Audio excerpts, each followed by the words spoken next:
할렐루야. 4월 21일 수요일 새벽 기도를 시작하도록 하겠습니다. 사도신경으로 우리의 신앙을 고백하시겠습니다. 나는 전능하신 아버지 하나님 천지의 창조주를 믿습니다. 나는 그의 유일하신 아들 우리 주 예수 그리스도를 믿습니다. 그는 성령으로 잉태되어 동정녀 마리아에게서 나시고 본디오 빌라도에게 고난을 받아 십자가에 못 박혀 죽으시고 장사된 지 사흘 만에 죽은 자 가운데서 다시 살아나셨으며 하늘에 오르시어 전능하신 아버지 하나님 우편에 앉아 계시다가 거기로부터 살아있는 자와 죽은 자를 심판하러 오십니다. 나는 성령을 믿으며 거룩한 공교회와 성도의 교제와 죄를 용서받는 것과 몸의 부활과 영생을 믿습니다. 아멘. 찬송가 274장입니다. 찬송가 274장입니다.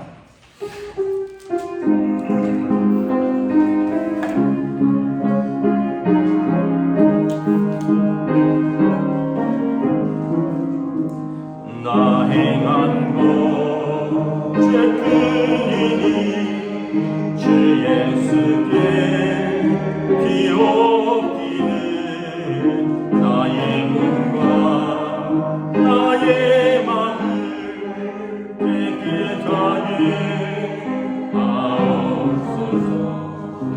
물 가지고 날 씻든지 불 가지고 태우든지 내 안과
구약성경 출애굽기 8장 1절부터 15절까지 말씀입니다. 구약성경 출애굽기 8장 1절부터 15절까지 말씀입니다. 다 찾으신 줄 알고 저와 여러분들이 한 절씩 교도하도록 하겠습니다. 출애굽기 8장 1절부터 15절까지 말씀입니다. 여호와께서 모세에게 이르시되 너는 바로에게 가서 그에게 이르기를 여호와의 말씀에 내 백성을 보내라 그들이 나를 섬길 것이니라. 내가 만일 보내기를 거절하면 내가 개구리로 너의 온 땅을 치리라. 개구리가 나일 강에서 무수히 생기고 올라와서 내 궁과 내 침실과 내 침상위와 내 신하의 집과 내 백성과 내 화덕과 내 떡반죽 그릇에 들어갈 것이며 개구리가 너와 내 백성과 내 모든 신하에게 기어오르리라 하셨다라.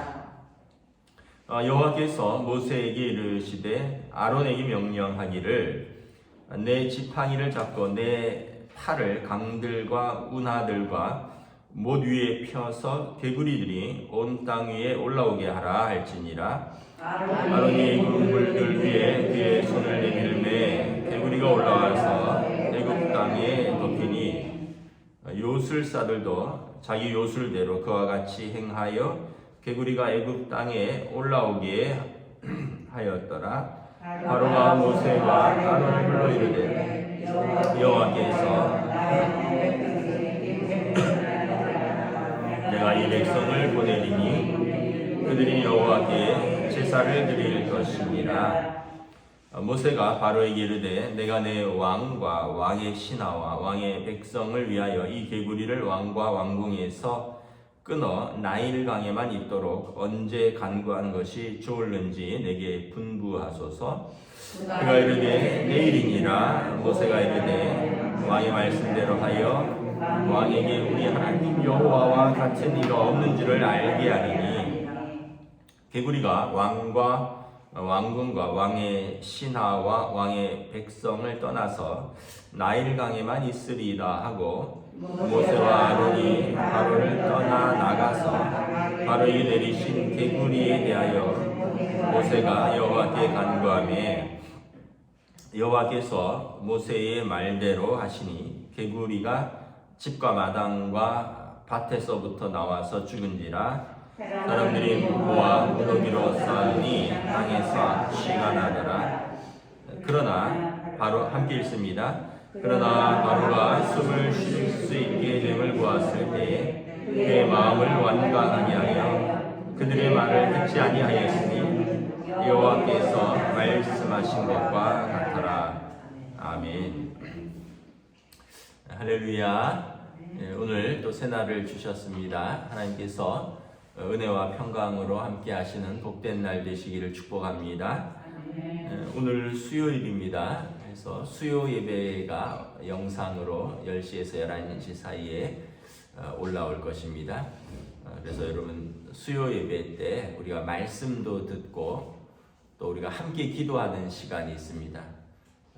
우리 말씀을 붙들고 기도하고 또 연락하신 성도들과 환우들을 위해서 함께 중보하며 기도하고 또 각 기관과 부서를 우리가 한 주에 한 번씩 돌아가면서 이름을 부르면서 기도합니다. 오늘은 영아부 유치부를 위해서 기도합니다. 그래서 우리가 말씀도 듣지만 함께 흩어져서 또 우리가 함께 한 목표를 두고 기도하는 것이 수요 예배의 또 중요한 의미이기도 합니다.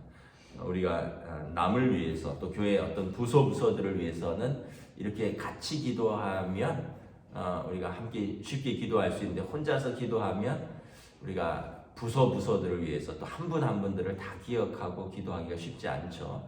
그래서 여러분 수요 예배에 함께 말씀과 기도로 동참해 주시기를 부탁드립니다. 오늘은 두 번째 재앙이죠. 바로가 10번째 재앙으로 하나님이 치시기까지 이스라엘 사람들을 놓아주지 않습니다. 그렇게 완악한 사람이죠. 뿐만 아니라 바로는 이집트인들에게 신입니다. 파라오는 태양신의 아들입니다. 태양신이 라라고 하는데 태양신 라의 아들입니다. 그러니까 태양신의 아들이면 신인 거죠. 그러니까 태양신, 이집트가 아프리카에 있는 뜨거운 나라잖아요. 적도에서부터 올라오는 그 뜨거운 태양, 그리고 그 태양이 있어서 빛도 비추고 농사도 짓고 동물과 식물이 또 광합성도 하고 뭐 그 여러 가지 그래서 태양 신의 아들이 쉽게 다른 신에게 굴복할 수 없는 것이죠. 그래서 이집트인의 신이 이스라엘의 신에게 굴복할 수가 없는 것입니다. 그래서 이 계속해서 이런 영적 싸움을 싸워가는데 10가지 재앙을 통해서 하나님이 만왕의 왕이시고 만군의 주이시며 모든 신위의 신이시라는 것.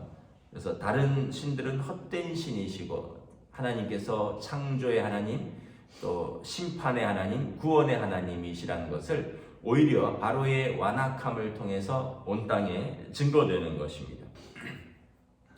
10가지 재앙이 있는데 뭐 제가 이렇게 말씀을 준비하다가 보니까 예전에 신학대학원 입학했을 때 입학하려면 이런 시험을 다 봐야 됩니다.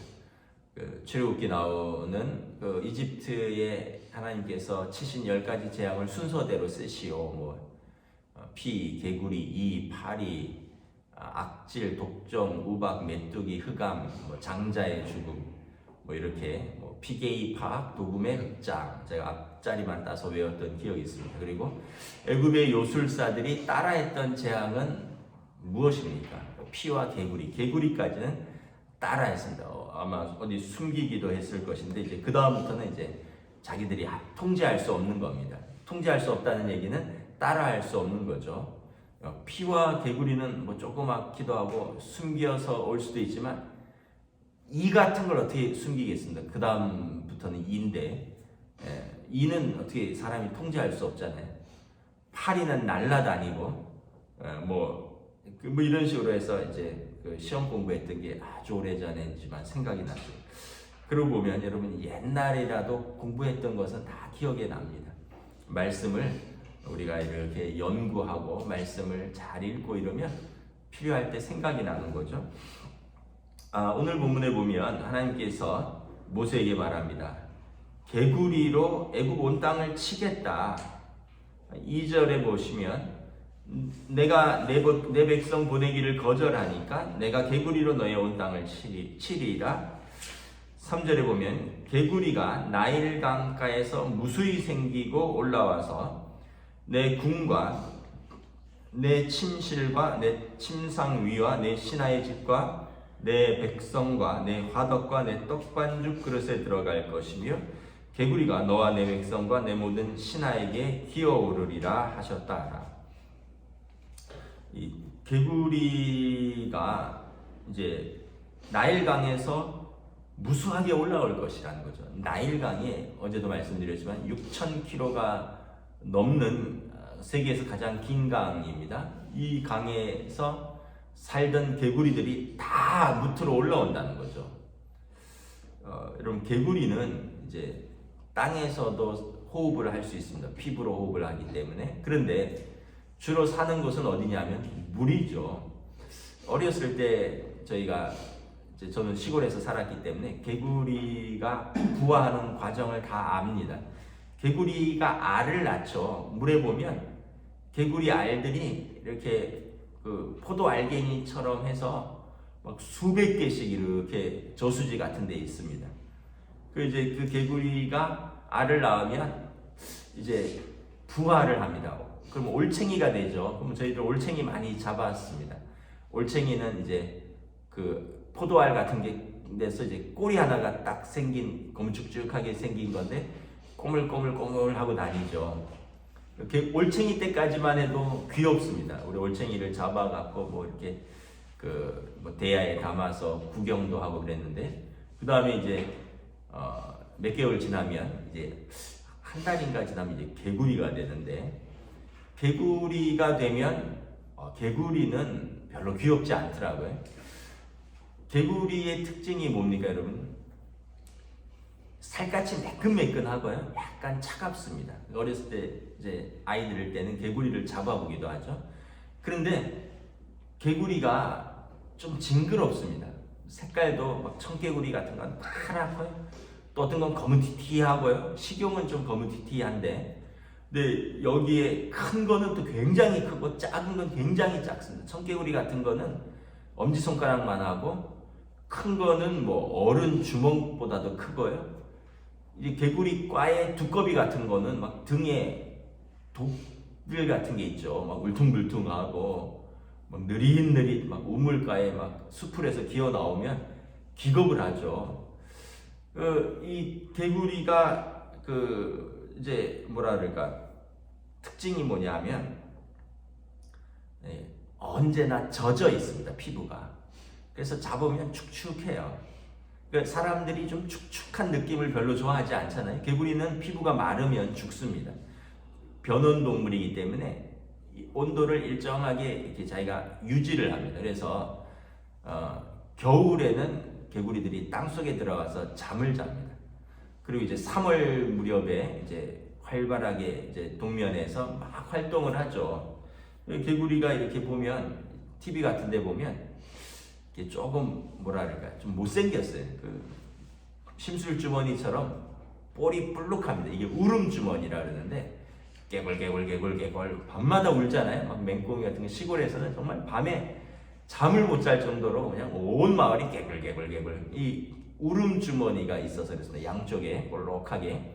그리고 개구리가 또 장점은 뭐냐면 각종 곤충들을 이제 잡아먹습니다. 혀가 길어갖고 쫙 뻗어갖고 목이라든가 팔이라든가 뭐 이런 것들을 잡아먹고 좀 큰 개구리들은 뭐 두꺼비 같은 큰 개구리들은 뱀도 잡아먹고 그래요. 그러니까 이게 뭐라 그럴까 좀 약간 좀 사람이 가까이 하기에는 좀 어려운 동물입니다. 양서류라 그러죠. 근데 이게 또 나름 영양은 풍부해서 어렸을 때 저희가 참 가난했잖아요. 저희 어렸을 때만 해도 참 가난해서 먹을 게 없으면 개구리를 잡아서 이제 뒷다리 튀겨 먹었죠. 저도 몸이 약해서 제가 어렸을 때 아주 어렸을 때 기억에 어머니가 동네 형들한테 개구리 잡아서 오면 뭐 어머니가 돈을 조금 주겠다 해서 몇십 원 주면 동네 형들이 개구리 이렇게 잡아서 오면 개구리 뒷다리 튀겨 먹었던, 제가 몸이 워낙 약해갖고 어렸을 때 뭐 개소주도 먹고 뭐 개구리도 먹고 뭐 하여튼 휘청휘청 했거든요. 뭐 군대 갈 때까지 55kg 했으니까. 근데 뭐 이런 이 개구리가 하여튼 우리 주변에 있는데 주로 물에 있어서 잘 드러나지 않는 것인데, 왜 하나님께서 개구리를 치셨을까? 개구리 재앙을 일으켰을까? 개구리가 이스라엘의 신입니다. 신 중에 하나입니다. 애굽에서는 개구리는 창조의 신 크눔이라고 하는 신이 있는데 그 크눔의 아내입니다. 그래서 나일강을 주관하는 신을 상징하는 것입니다. 창조의 신의 아내로서 물속에 살잖아요. 나일강에. 그래서 나일강을 주관하는 신입니다. 그래서 이 나일강에 너희가 섬기는 그런 신들이 너희를 얼마나 해롭게 하는지 한번 보라는 거예요. 나일강은 이스라엘의 자랑이고 이스라엘의 부의 원천이고 이스라엘의 풍요의 상징이고, 그래서 나일강의 신인 이 헤케트가 이스라엘에게 풍요와 번영과 다산을 준다라고 믿었습니다. 개구리가 또 이 다산의 상징입니다. 여러분 개구리 알 보시면 개구리가 알을 하나 낳는 게 아니에요. 그냥 한 무더기씩 쏟아 넣죠. 그리고 올챙이가 막 수백 개씩 막 꼬물꼬물 태어나지 않습니까? 개구리 한 마리가 알을 수백 개, 뭐 수천 개를 낳으니까 이 개구리는 그 사람들에게 다산의 상징입니다. 풍요의 상징인 것입니다. 그래서 개구리를 숭배하는 거죠. 그래서 하나님께서 너희가 기대하고 너희가 숭배하는 그 헤케트 애굽 바로 나일강의 여신을 쳐서 그가 너희를 괴롭게 할 것이다 라는 것입니다. 우리가 보면 하나님, 우리가 의지하는 것을 하나님이 치십니다. 왜냐하면 우리가 의지하는 것이 우상이기 때문에 그렇습니다. 어제는 나일강을 쳐서 피로 만들었잖아요. 그들의 자랑, 그들이 의지하는 것, 그들이 붙드는 것을 하나님이 치시면 그걸 놓게 되어 있습니다. 그걸 놓으면서 우리가 의지할 분은 하나님이시구나, 그것은 우상에 불과했구나라는 깨닫는 거예요. 우리가 나는 건강하다, 건강을 붙들고 살면 때로는 건강에 어려움을 겪으면서 우리는 연약하구나를 깨닫는 거죠. 나는 물질이 있어서 부족하지 않다, 그러면 그 부족하지 않다라고 생각하는 그걸 쳐서 내 삶이 얼마나 연약하고 부족한 삶인가를 깨닫게 하는 거예요. 나는 사랑하는 자식이 있어서 이 자식 의지하면서 살란다. 근데 여러분, 자식은 또 자식의 삶이 있고요, 그런 자식을 통해서 실망을 하게 됩니다. 그러면서 자녀는 내가 품고 사랑해야 할 대상이지, 내가 이 자녀를 평생 의지하고 사는 것은 어리석은 것이구나, 하나님을 의지할 뿐이구나, 이걸 깨닫는 거예요. 그러니까 이 나일강의 사람들이 나일강을 의지하고 살았습니다. 나일강에서 아까도 말씀드렸지만 그 나일강이 물을 공급하고, 또 나일강에서 아마 개구리를 통해서 영양을 섭취했을 수도 있겠죠. 또 그 당시는 많이 낳아야지 그것이 노동력이니까. 그래서 풍요와 다산의 상징인 나일강의 여신, 창조의 신의 부인인 나일강의 여신 헤케트의 은혜로서 우리가 이렇게 나일강을 덧입어서 살고 있다. 하나님이 너희가 의지하는 그 우상 나일강, 그리고 나일강의 여신을 치겠다는 거예요. 개구리가 여러분 올라오니까 그냥 어렸을 때 한두 마리 잡을 때야 재미라도 있죠. 온 땅에 개구리가 올라오는 거죠. 이 본문에 보면 3절에 보면 개구리가 집으로도 들어옵니다. 궁과 침실, 침상위, 화덕, 떡반죽 그릇에 얼마나 많은지 밖에서 집으로 막 물밀듯이 쏟아져 들어오는데 음식 그릇에까지 들어간다는 거죠. 얼마나 끔찍하겠습니까? 특별히 저도 힘들어하는데 여자분들은 얼마나 끔찍할까요, 그죠? 이것이 음식하는 데까지 올라오고 내 몸에도 닿고 침대에도 개굴개굴 하고 있으니까.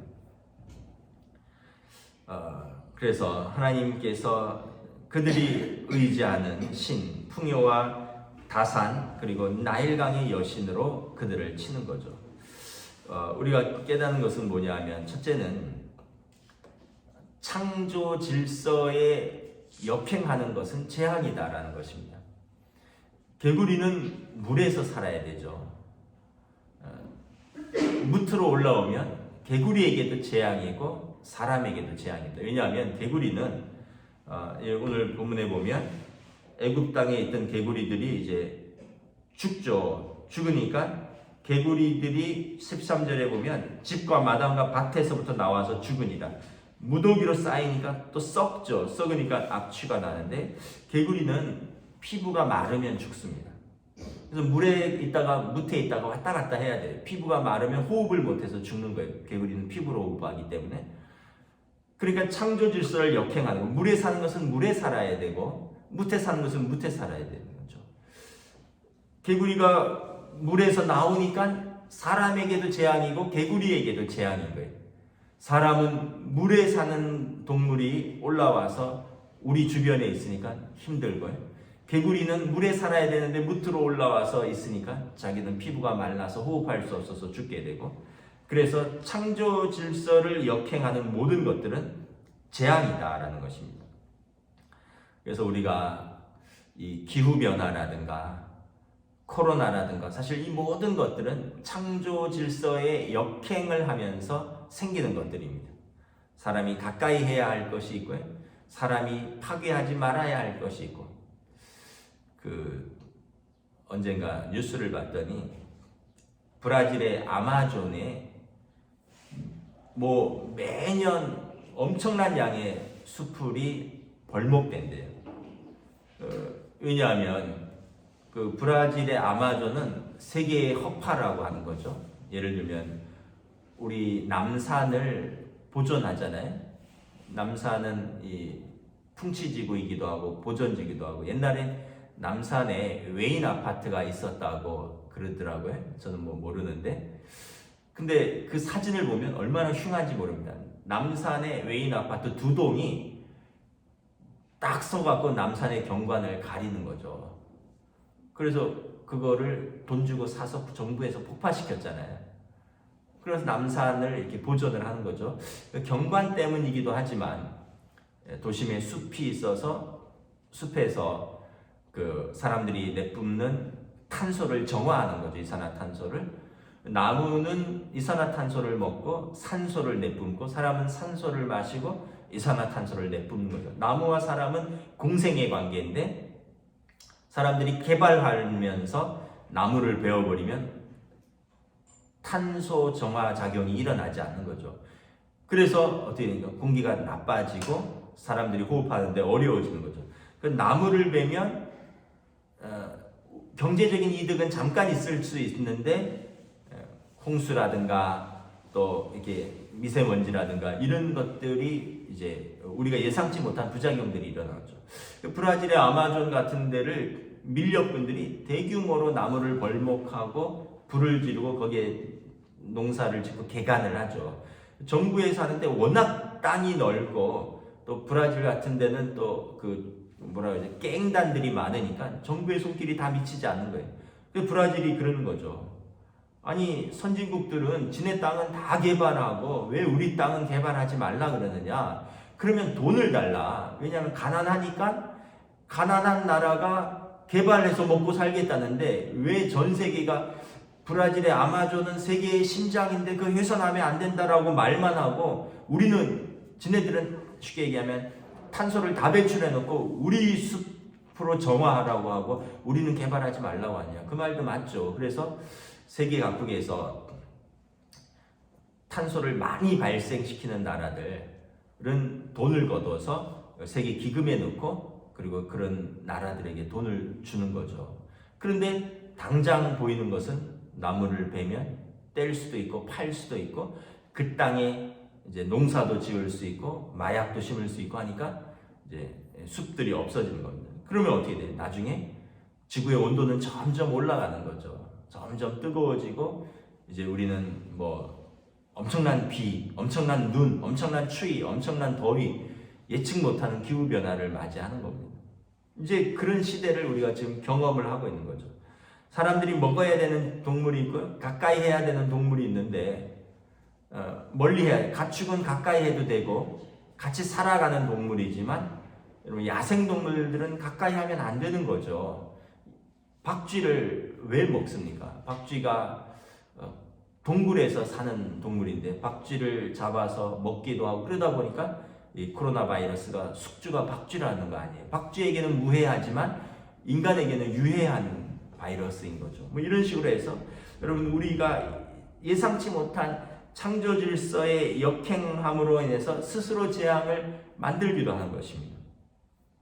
그래서 개구리 재앙을 통해서 두 가지를 아는 거죠. 하나는 하나님은 그들이 어리석다는 것, 그들이 개구리를 신으로 섬기고 풍요와 다산을 위해서라면 무엇이든지 섬기는 그들의 어리석음을 책망하는 것입니다. 오늘도 마찬가지입니다. 여러분 그냥 잘 살기 위해서라면 무엇이든지 섬기고 무엇이든지 빌고 무엇이든지 가서 엎드리고 무엇이든지 의지하는 것을 하나님은 쳐서 우리가 얼마나 그것의 어리석은지를 보여주는 것입니다. 두 번째는 창조 질서에 역행하는 것은 재앙이다라는 것을 우리가 다시 한번 깨닫는 것이죠. 그래서 개구리가 온 마을에 쌓이니까 어떻게 합니까? 바로가 백성을 놓아주겠다. 9절에 보면 모세가 바로에게 말합니다. 언제 개구리를 왕과 왕궁에서 끊어서 나일강에만 있도록 간구하는 것이 좋을는지 내게 말하소서. 개구리가 나일강으로 돌아가야지 그 창조 질서가 회복되는 거고 그들의 일상도 회복되는 거잖아요. 여러분 코로나가 지금 일상이 회복되려면 코로나가 원래 있던 곳으로 돌아가야 되죠. 코로나는 사람과 함께 있으면 안 되는 거죠. 바이러스는. 하나님께서 이제 모세가 그렇게 얘기를 하니까 바로가 말합니다. 내일입니다. 얼마나 급하면 야 내일 당장 없애달라. 내일 내가 내보내줄게. 해서 내보내줍니다. 그래서 약속을 하는데 10절에 보면 그러면 그 많던 개구리가 내일 없어짐을 통해서 하나님 여호와, 하나님이 창조의 하나님이시고 하나님이 구원의 하나님이신 것을 알게 하겠다라는 거죠. 11절에 개구리는 왕과 왕궁과 왕의 신하와 왕의 백성을 떠나서 나일강에 있으리라. 원래의 곳으로, 원래의 질서로 돌아가는 것입니다. 여러분, 원래의 질서로 돌아가는 것이 회복인 것이죠. 12절, 13절, 14절에 보니까 하나님께서 모세의 청대로 이제 바로에게 약속한 그 다음날 개구리를 다 이제 치우죠. 돌아갈 개구리들은 돌아가고 이제 피부가 말라서 죽은 개구리들은 온 마을에 쌓이는 거죠. 그런데 15절에 보면 바로가 숨을 쉴 수 있게 됨을 보았을 때 그의 마음을 완강하게 하여. 이게 사람의 속성입니다. 힘들고 어려울 때는, 정말 죽을 것 같을 때는 그렇게 하나님께 매어 달립니다. 막 새벽 기도도 하고요. 뭐 여러 가지도 다 합니다. 그냥 너무 힘드니까, 죽을 것 같으니까 막 안 해보던 하나님 앞에서 막 울부짖으면서 기도도 하고, 안 하던 새벽 기도도 해보고. 근데 조금 숨 쉴 수 있게 되면 잊어버려요. 언제 내가 그랬던가. 여기서 나온 속담이 뭡니까? 개구리 올챙이일 적 생각 못한다. 개구리 비유니까. 개구리가 올챙이 적 생각을 못하는 거죠. 올챙이 꼬물꼬물할 때 이건 뭐지? 개구리는 이제 올챙이에서 변태하잖아요. 이제 완전히 바뀌어서 발이 있고 뛰기도 하고, 올챙이는 뛰지도 못하고 꼬물꼬물 다니니까 개구리가 내가 언제 이랬던가. 사실은 그게 자기 모습인데, 사람이 숨을 쉴 수 있게 되면 개구리가 올챙이적 생각을 못하죠. 내가 언제 그랬던가. 그렇게 아플 때는 내가 건강하기만 하면 내가 하나님 앞에 충성하리라. 이 몸으로 내가 하나님을 열심히 섬기리라. 그 감기 몸살만 나으면 내가 언제 그랬던가. 자기 몸을 또 그렇게 아끼고 살입니다. 그렇게 가난할 때는 내가 물질만 조금 있으면 내가 하나님 앞에 11조도 하고 좀 선한 일도 하고, 뭐 내가 이 물질 때문에 참 눈물 흘리는데 이 물질을 하나님 좀 해결해 주시면 뭐 이러는데, 이게 해결이 되면 뭐 물질은 해결된 적이 한 번도 없죠. 이만큼 해결되면 또 이만큼 쓸 일이 생기고, 저만큼 또 해결되면 또 이만큼 부족하고, 뭐 계속 들어가는 거죠. 그러니까 다 잊어버립니다. 뭐 약속했던 하나님 앞에서 내가 물질의 청지기가 되어서 하나님 앞에 헌금도 하고요. 내가 물질을 선하게 쓰고요. 물질의 노예가 되지 않겠습니다. 근데 해결되면 해결될수록 더 또 노예가 됩니다. 다 잊어버려요. 뭐 어렸을 때부터 우리는 숱하게 그런 약속을 하고 그런 약속을 번복하면서 살았죠. 뭐 저도 어렸을 때 뭐 어떤 어려운 일이 생기고 또 부모님한테 혼날 일이 생기면 얼마나 열심히 기도했는지 몰라요. 이번만 용서해 주시면, 이번 일만 해결되면, 이번 시험만 잘 보면.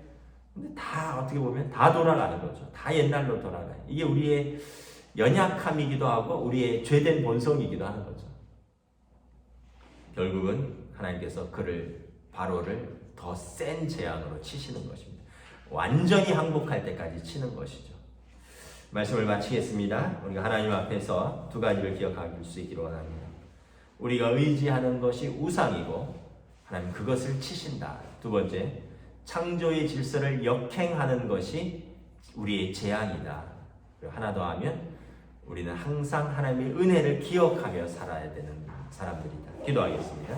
하나님의 은혜를 감사합니다. 오늘 주신 말씀을 통하여 우리가 바로 왕이 얼마나 완악한지, 그리고 이집트 사람들이 얼마나 어리석은지, 애굽 강가에, 나일 강가에 이 개구리를 의지하고 개구리를 숭배하며 개구리를 섬기는 그 백성, 하나님이 그 개구리를 치심으로 그들의 나약함, 그들의 연약함, 그들의 어리석음을 하나님께서 책망하시며 또 바로에게 내 백성을 놓아주라 말씀하십니다. 오늘 우리의 삶 속에서 우리가 다시 한번 하나님만 의지하고 하나님 사랑하고 또 하나님의 은혜를 기억하며 하나님의 뜻을 따라 오늘도 살아가는 주의 백성들로 인도하여 주시옵소서. 감사를 드리오며 우리 주 예수 그리스도의 이름으로 기도드리옵나이다. 아멘. 하늘에 계신 우리 아버지, 아버지의 이름을 거룩하게 하시며 아버지의 나라가 오게 하시며 아버지의 뜻이 하늘에서와 같이 땅에서도 이루어지게 하소서. 오늘 우리 일용할 양식을 주시고 우리가 우리에게 잘못한 사람을 용서하여 준 것 같이 우리 죄를 용서하여 주시고 우리를 시험에 빠지지 않게 하시고 악에서 구하소서. 나라와 권능과 영광이 영원히 아버지의 것입니다. 아멘.